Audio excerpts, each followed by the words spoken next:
حضور نے ارشاد فرمایا، طویل حدیث ہے، بخاری اور دیگر کتب حدیث کے دامن میں موجود ہے کہ حضور نے فرمایا 7 اشخاص ایسے ہیں جب کوئی سایہ نہیں ہوگا، کڑکتی دھوپ ہوگی، حشر کا دن اور اس کی سختیوں کا ذکر موجود ہے۔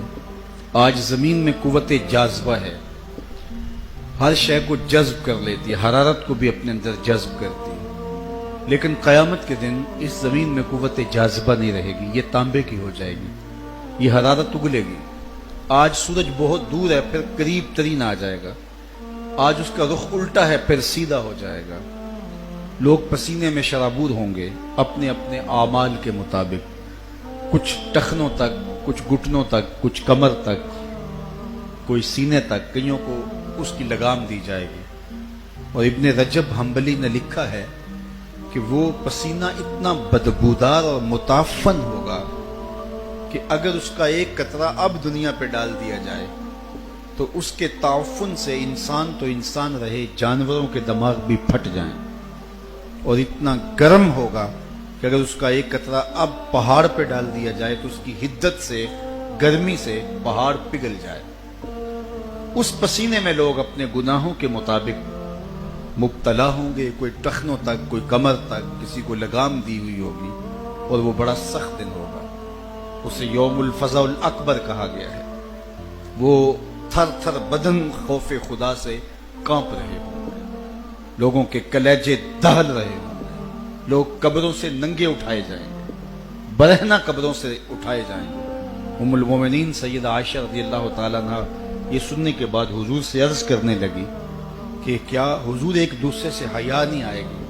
فرمایا عائشہ معاملہ اس سے بھی آگے ہے، مطلب کسی کو ہوش رہے تو حیا آئے گی، ہوش اڑے ہوں گے۔ یومی یجعل الولدان شیبا، ابھی قیامت قائم نہیں ہوگی تو پیدا ہوتے بچے کے بال خوف قیامت سے سفید ہو جائیں گے، اور پھر جب قائم ہوگی تو وہ کتنا سخت دن ہوگا۔ اس سخت دن میں جب کہ کڑکتی دھوپ جسم جھلسا رہی ہوگی، 7 اشخاص ایسے ہوں گے، میرے اور آپ کے آقا و مولا فرماتے ہیں اللہ اسے ان 7 اشخاص کو اپنے عرش کا ٹھنڈا سایہ عطا فرمائے گا۔ وہ سایہ رحمت الہی میں ہوں گے، سایہ عرش الہی میں ہوں گے۔ وہ 7 اشخاص کون سے؟ حدیث بہت طویل ہے، تو تیسرا شخص بیان فرمایا وَرَجُلٌ قَلْبُهُ مُعَلَّقٌ بِالْمَسَاجِدِ، وہ شخص جس کا دل مسجد کے ساتھ لٹکا رہتا ہے۔ یہ خوش نصیب شخص ہے کہ جس کی زندگی مسجد سے وابستہ ہے، مسجد کی تعمیر کرنا، مسجد کی تزئین کرنا، مسجد کی طہارت صفائی کا خیال رکھنا، مسجد کی حاضری کا التزام کرنا، مسجد کی ضروریات فراہم کرنا، اس کی زندگی کا منشا مسجد سے متعلق ہے، اور وہ مسجد سے جڑا ہوا ہے۔ وہ کہیں بھی رہتا ہو اس کا دل مسجد کے ساتھ لگا ہوتا ہے۔ میرے حضور نے ارشاد فرمایا جب قیامت کے دن کوئی سایہ نہیں ہوگا وہ رحمت الہی کے سائے تلے ہوگا۔ جب لوگ کڑکتی دھوپ میں جھلس رہے ہوں گے وہ عرش الہی کی ٹھنڈی چھاؤں میں ہو۔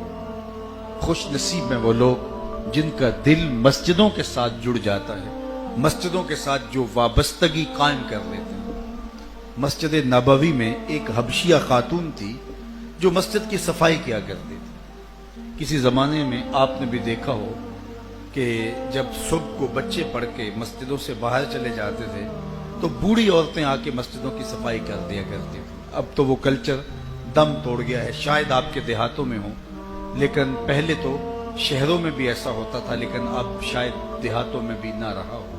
تو بوڑھی خواتین آ کے صبح کے ٹائم مسجدوں کی صفائی کر دیا کرتی تھی، عصر کے بعد صفائی کر دیا کرتی تھی۔ تو وہ حبشیہ خاتون بھی یہ وظیفہ کرتی کہ مسجد نبوی کی صفائی کا التزام کرتی۔ ایک دن میرے اور آپ کے آقا و مولا نے فرمایا کہ کتنے دن ہو گئے میں اس خاتون کو نہیں دیکھ رہا۔ تو صحابہ نے عرض کی یا رسول اللہ ہمارے ماں باپ آپ پہ قربان ہوں، وہ تو انتقال کر گئی۔ فرمایا تم نے مجھے اس کے جنازے کا نہیں بتایا۔ عرض کی وہ ایک عام سی خاتون تھی، اور آپ کے مبارک کندھوں پہ کاری نبوت کی اہم ذمہ داریاں ہیں۔ کبھی وفود سے ملاقات ہو رہی ہے، کبھی جنگوں کے لیے مجاہدین تیار ہو رہے ہیں، کبھی لوگوں کو حکام دین سکھائے جا رہے ہیں، کبھی اللہ کی مخلوق کی ہدایت کے لیے ان کو مسائل شرعیہ سے آگاہ کیا جا رہا ہے، تو آپ کی تو فضول تر ذمہ داریاں ہیں جو آپ کے مبارک کندھوں پہ ہیں، تو ہم نے مناسب نہیں سمجھا کہ ایک عام سی عورت کے جنازے کے لیے آپ کو تکلیف دی جائے، تو ہم نے اس کی تدفین کر دی، جنازہ بھی پڑھا، اس کی تدفین بھی کر دی۔ تو میرے اور آپ کے آقا و مولا نے صحابہ سے مخاطب ہو کے کہا کہ تم نے اس کو عام سمجھا تھا جو اللہ کے گھر کی صفائی کیا کرتی تھی؟